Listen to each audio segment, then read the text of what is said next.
Buenos días, hermanos. Saludos a todos. Roberto Carrillo aquí en el estudio de Metro. Y aquí estamos en Los Ángeles revisando, estudiando y aprovechando del libro de Hebreos.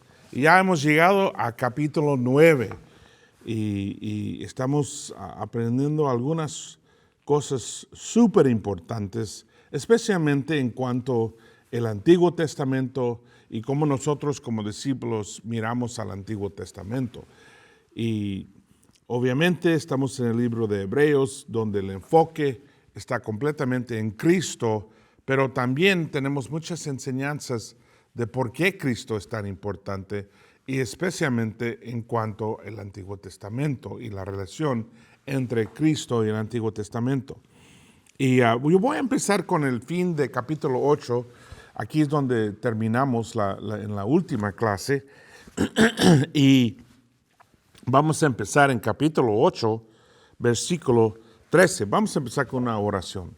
Padre Santo, ayúdanos a acercar la Biblia con humildad, con hambre para aprender de tu palabra, con la humildad de ser abiertos en el corazón, la mente y ser transformados por tu palabra. Ayúdanos, Padre, a entender todo lo que necesitamos entender y escuchar tu voz en lo que estamos leyendo. Y todo esto oramos en el nombre de tu Hijo Jesús. Amén. Pues aquí estamos en capítulo 8 y empezando en fin, donde dice en versículo 13, cuando Dios habla de una nueva alianza es porque ha declarado vieja a la primera y a lo que está viejo y anticuado poco le falta para desaparecer. Y básicamente está hablando de algo nuevo, y como dije la última vez, usa la palabra en griega kainos, que significa algo renovado, algo no nuevo en el sentido de que nunca lo han usado. Eso es la palabra neo en griego, pero la otra palabra es kainos, que significa algo renovado, algo superior, ¿no? Como, por ejemplo, un televisor de color, en comparándolo con una televisión de los 50 en blanco y negro, ¿no? Que las televisiones que tenemos hoy día son mucho más avanzados, completamente superiores a las televisiones que miramos en los 50 o 60, cuando muchos de nosotros éramos niños o antes de que nacimos, ¿no? Como estas televisiones son una nueva cosa, no completamente nueva, pero nueva en el sentido de que han sido renovados, han sido hechos superior, en una manera mucho superior. Es la palabra kainos, y de eso está hablando con el nuevo pacto que tenemos con Jesús, comparándolo con el pacto antiguo de Moisés. Y para los judíos, ellos siguen el pacto con Moisés. Los 10 mandamientos, los leyes de Levíticos, son en total 613 leyes. Y eso es básicamente su relación con Dios, su religión. Pero nosotros somos cristianos, no vivimos bajo las leyes del Antiguo Testamento. Y aquí lo dice, claro, dice, cuando Dios hable de una nueva alianza es porque ha declarado vieja a la primera. Y a lo que está viejo y anticuado, poco le falta para desaparecer. Y hay un doble sentido aquí, porque obviamente está hablando de la ley, pero realmente el sistema completo de religión del judaísmo, ¿no? Que Jesús nos ha avanzado al próximo paso de lo que Dios quiere. Y dejar a seguir a Jesús sería regresar a algo que no funciona, que él dice está a punto de desaparecer. El otro sentido es el hecho de que el templo, esto fue escrito unos de 4 a 6 años antes de la destrucción del templo. Entonces pronto el templo iba a desaparecer, y el templo era como el símbolo de la religión judía. Y todo lo que tenía que ver con judaísmo estuvo conectado con el templo y la ley, y básicamente él está diciendo van a desaparecer, ¿no? La ley, que era la palabra de Dios, ahora tenemos la palabra de Dios en carne y hueso en Jesús. Y Él nos está enseñando y dándonos un nuevo pacto. Y Él dice, ahora empezando en capítulo 9, ahora bien, la primera alianza tenía sus reglas para el culto, pero en un santuario terrenal la tienda se levantó de tal forma que en su primera parte, llamada el lugar santo, estaba el candelabro y la mesa con los panes consagrados a Dios. Detrás del segundo velo estaba el llamado lugar santísimo. Ahí había un altar de oro para quemar el incienso y el cofre de alianza cubierto de oro por todos lados. Eso fue lo que estuvo adentro del templo. Entonces uno entra y hay un corte de gentiles. Luego entra, el próximo corte es solamente para los judíos y eso es el corte de las mujeres. Luego uno entra más otra pared y está en el corte de los hombres, o más bien de los judíos, ¿no? Y luego hay el edificio que uno entra y es solamente los sacerdotes. Y luego dentro de ello otro cuarto donde está el santo de los santos y solamente entra el sumo sacerdote una vez por año. Siguiendo, dice, encima del cofre estaban los seres alados que representaban la presencia de Dios, los cuales cubrían con las alas la tapa del cofre. Pero por ahora no es necesario dar más detalles sobre estas cosas. Preparadas así las cosas, los sacerdotes entran continuamente en la primera parte de la tienda para celebrar los oficios del culto. Y uno de los misterios de este libro es por qué habla no del templo, el edificio, sino habla de la tienda de Dios, que fue un modelo de lo que iba a ser en el futuro el templo. Entonces, por eso él refiere a la tienda en vez de al templo.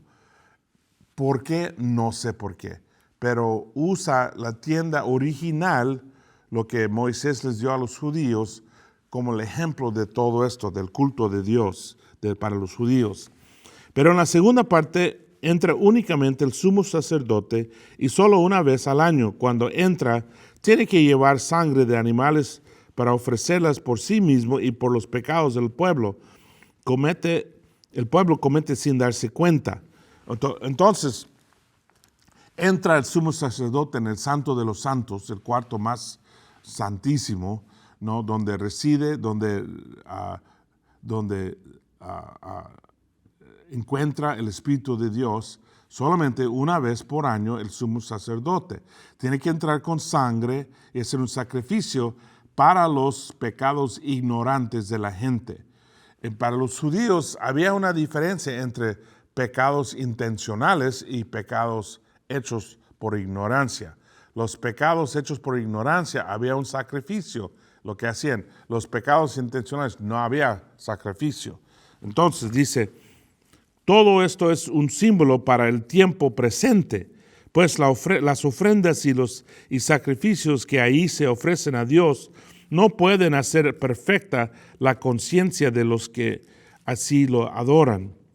Se trata únicamente de alimentos, bebidas y ciertas ceremonias de purificación que son reglas externas y que tienen valor solamente hasta que Dios cambie las cosas. Es decir, que no quitaron la culpabilidad. Es decir, que no podrían ir y hacer un sacrificio y quedarse limpio o puro o sin mancha. No como Jesús hacía. No, y por eso Jesús es el sacrificio superior, porque Él quita todo pecado, no solamente los pecados hechos en ignorancia.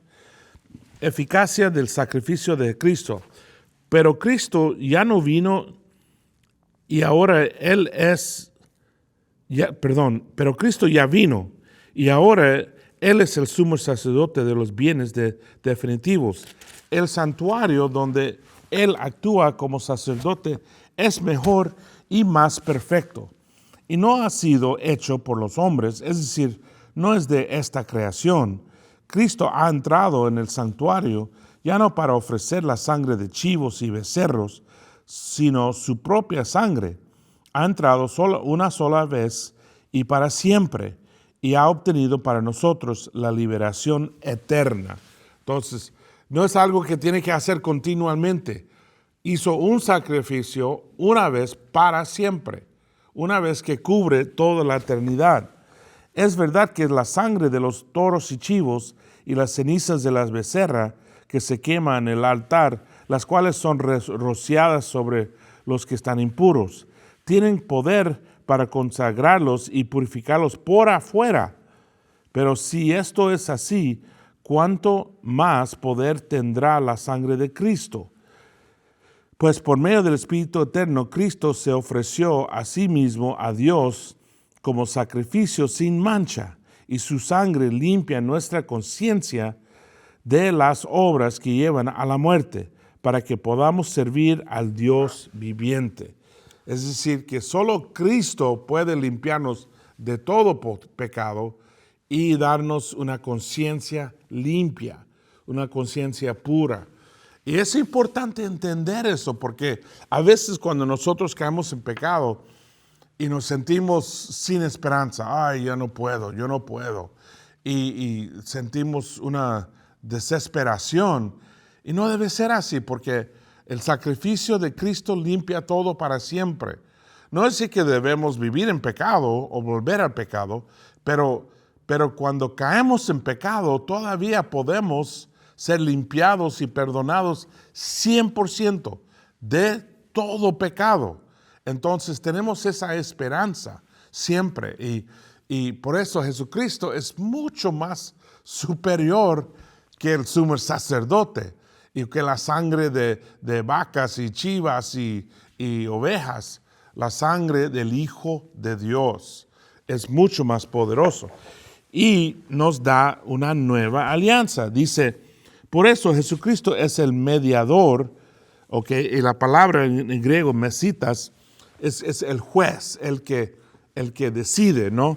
De una nueva alianza y un nuevo testamento, pues con su muerte libra a los hombres de los pecados cometidos bajo la primera alianza y hace posible que los que Dios ha llamado reciben la herencia eterna que Él les ha prometido.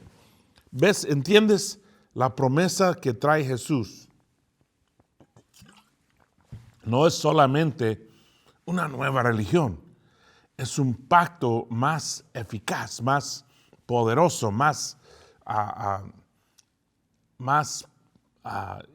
que cambia más que todo, ¿no? Que nos da un nuevo puesto ante Dios para poder tener confianza porque estamos bajo su gracia y bajo su amor. Y dice, para que un testamento entre en vigor tiene que comprobarse primero la muerte de la persona que lo hizo. Para empezar un nuevo pacto requería sangre y una muestra de la sangre, probando, ¿no? que ahora estamos bajo un nuevo pacto. Y eso lo hizo Jesús con su propia sangre, dándonos el Nuevo Testamento, el nuevo pacto con Dios, un pacto superior al Antiguo Testamento. Y lo increíble es que todavía hay religiones, aún cristianos, que bueno, se dicen cristianos, que viven bajo el Antiguo Testamento, que tratan de poner en práctica los 10 mandamientos, los leyes de Levíticos, y no entienden que hemos sido liberados. Tenemos un nuevo pacto, no vivimos bajo el Antiguo Testamento. Y es chistoso porque algunas iglesias como escogen algunas leyes del Antiguo Testamento y quieren ponerlos en práctica y quieren guardar la iglesia con esas leyes. La cosa es que esas leyes son inútiles. Cristo básicamente los canceló. Y a veces nos reta no creer en esto. Cosas que hacen los jóvenes hoy día. tatuajes, ponen marcas, yo los tengo. Y la gente dice, ¿cómo puede ser que tú eres cristiano? Dice la Biblia que Dios no permite marcas en tu piel. Sí, pero si vas a seguir eso, tienes que seguir todo el capítulo, que también dice que no puedes usar ropa de materiales diferentes, que no puedes comer mariscos de que tienen cáscaras, que no puedes, hay muchas cosas, que no puedes cortar el cabello de los lados. Tú ves los judíos que tienen todo el cabello aquí, por eso lo tienen, porque está en Levíticos, ¿no? O que tenemos que cubrir la cabeza cuando estamos orando. Todas estas cosas del judaísmo somos liberados. Y es una tontería, siendo cristiano, tratar de poner eso en práctica. Esa discusión, esa pelea, fue una de las primeras peleas en la iglesia. De hecho, por eso en Hechos 15, Pablo y Bernabé tenían que ir a Jerusalén y aclarar la cuestión, la pregunta, porque algunos judíos, cristianos, pero judíos, estuvieron diciendo que no, todos los gentiles primero tienen que ser judíos, tienen que obedecer la ley y luego pueden ser cristianos y seguir a Cristo. Pero lo aclararon, lo platicaron, y en Hechos 15 dice los apóstoles anunciaron básicamente que no tenemos que ser judíos. Nadie tiene que ser judío en cuanto a siguiendo la ley, porque la ley ya está cancelado y vivimos bajo un nuevo pacto donde tenemos una libertad, que la religión debe ser del corazón y de la mente y del espíritu, no de la ley. Entonces, de eso está hablando aquí. Pues, en versículo 17, pues un testamento no tiene valor mientras vive en él que lo hizo, sino solo cuando ya ha muerto. Por eso la primera alianza también se estableció con derramamiento de sangre. Moisés anunció todos los mandamientos de la ley a todo el pueblo.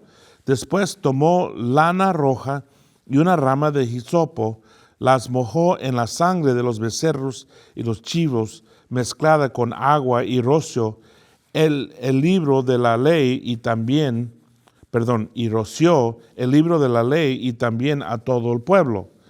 Así que rociaron sangre sobre todos, poniendo el nuevo pacto, el antiguo pacto, que para ellos era el nuevo, en práctica. Y el nuevo pacto, el de Cristo, vino cuando Él se murió y derramó su sangre. Esta es la sangre que confirma la alianza que Dios ha ordenado para ustedes. Moisés roció también con sangre el santuario y todos los objetos que se usaban en el culto. Según la ley, casi todo tiene que ser purificado con sangre, y no hay perdón de pecados si no hay derramamiento de sangre.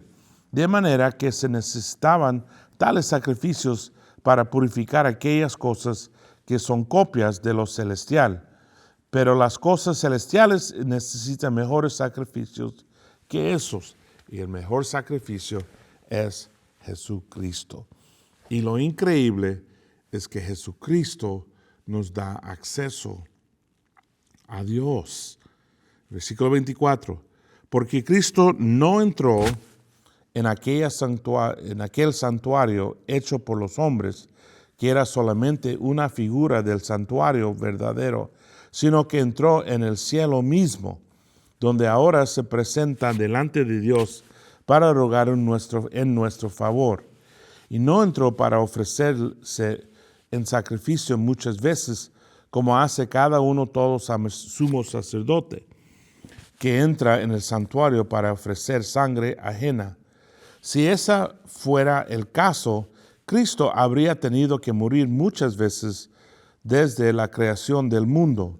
Pero el hecho es que ahora, en el final de los tiempos, Cristo ha aparecido una sola vez y para siempre, ofreciéndose a sí mismo en sacrificio para quitar el pecado.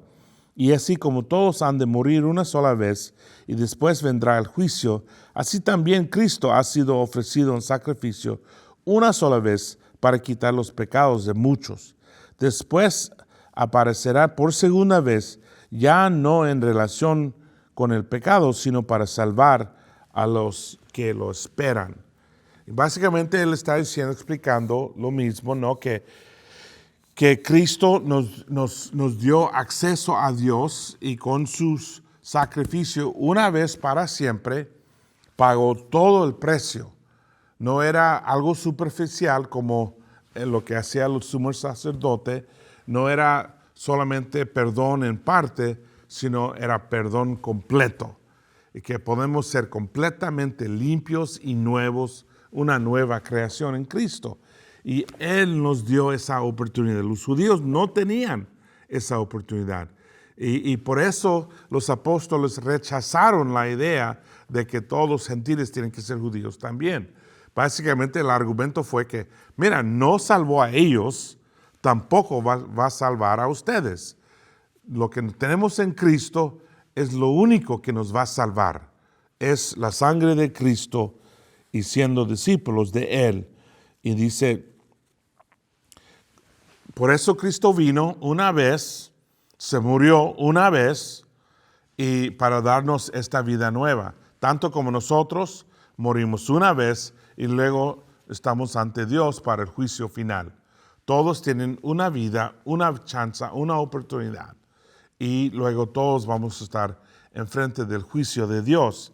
Y cuando tienes que estar enfrente del juicio de Dios, quieres ser discípulo, quieres ser seguidor de Cristo. ¿Por qué? Porque su sangre nos va a limpiar, nos va a purificar y nos va a dar una nueva oportunidad. No nueva oportunidad, una nueva vida con Dios para siempre. Y dice, por eso vino esa vez. Y dice, y termina él diciendo, ya lo hizo, está hecho. La próxima vez que viene Jesús es para llevar a los salvos. Es para llevar su gente. Entonces el punto es, hay que estar listo, hay que estar preparado, hay que entender la importancia de lo que Cristo hizo para nosotros. Nos dio el nuevo pacto, que es mucho mejor, es superior. Estamos bajo la gracia del Señor, aun cuando cometemos pecados, podemos arrepentirnos, confesarlo y somos perdonados, como si nunca existiera, ¿no? La gracia es básicamente lo limpia completamente. ¿Por qué? Por el poder de Dios, por la sangre que Cristo derramó. Por eso el nuevo pacto es mucho superior. Y el objetivo aquí es darnos confianza, que podemos, en vez de vivir bajo temor y incertidumbre y inseguridad, podemos vivir con confianza de que estamos bien con Dios, Dios nos ama y no hay nada entre nosotros. Y cuando caemos en pecado, y si va a pasar, podemos arrepentirnos, confesarlo, ¡pum!, ya no existe. Y para Dios somos igual que el día que salimos del bautisterio. Igual, limpios 100%. Eso es increíble. Y listos para la segunda venida, cuando Él viene para recoger los suyos, para estar con Dios para siempre. Entonces, eso es capítulo 9. Gracias, hermanos. Ahí paramos en la clase de Hebreos, capítulo 9. Que Dios los bendiga. Buen camino. Gracias por estar este tiempo con nosotros estudiando la Biblia y aprendiendo de Jesús. Si quieres saber más, puedes ir a la página estudiar.laicc.net.